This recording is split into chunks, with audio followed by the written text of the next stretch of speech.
Have you ever met someone who you wanted to thank because they absolutely changed your life? There is one woman who absolutely changed my life, and her name is Mrs. Terry Brinston, my former youth Bible study leader. That day, Mrs. Brinston walked out after me and she asked me, "Are you okay?" And with tears flowing down my face, I told her, "I'm a struggling reader." In class, I would shrink within myself every time my teacher called on me to read. In fact, I would try to read ahead to avoid stumbling over my words. And Mrs. Brinston was the first person that I met who understood my pain. She told me about how she struggled with her reading throughout her adolescence, but how she overcame that challenge and that I could overcome that challenge too. She said, and I'll never forget it, she said, "Robin, you are afraid of failure, but you are an achiever." And I'm telling you that those words, they just set in my heart. By my junior year in high school, I competed in medical terminology and speech competitions.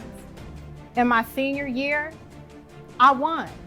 So you see, the narrative of my life began to change because Mrs. Brinston shared her story with me. Sharon L. Adler, who is an inspirational author, once wrote, "Carve your name on hearts, not tombstones. A legacy is etched in the minds of others in the stories they tell about you." Because Mrs. Brinston poured into my life and she invested in me, it not only had an impact on my life, but it had a reciprocal impact. So in 2007, I founded the Josie Odom Morris Literacy Project, JOMLP, to provide literacy tutoring services to adults and families within my community. In collaboration with partnering organizations, illiteracy rates have decreased by 4% since the inception of JOMLP.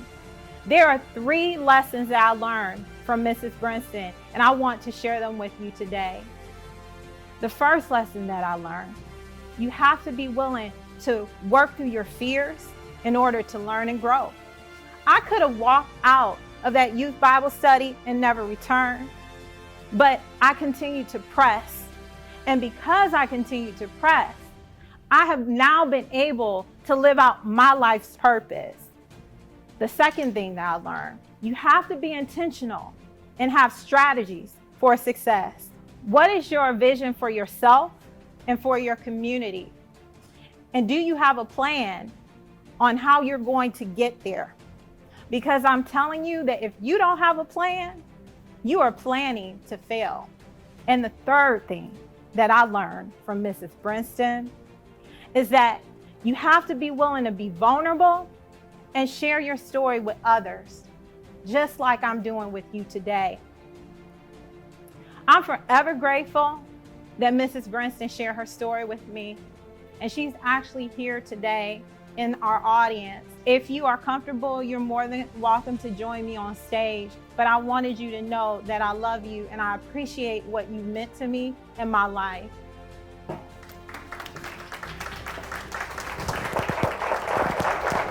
I love it.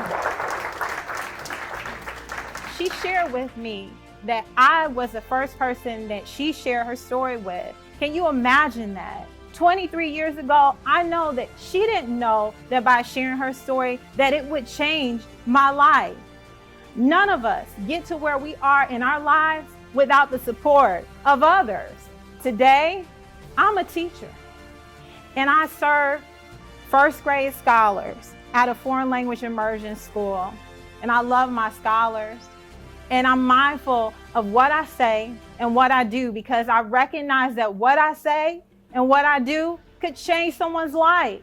And I want to leave a legacy of excellence in service. Thank you for your time.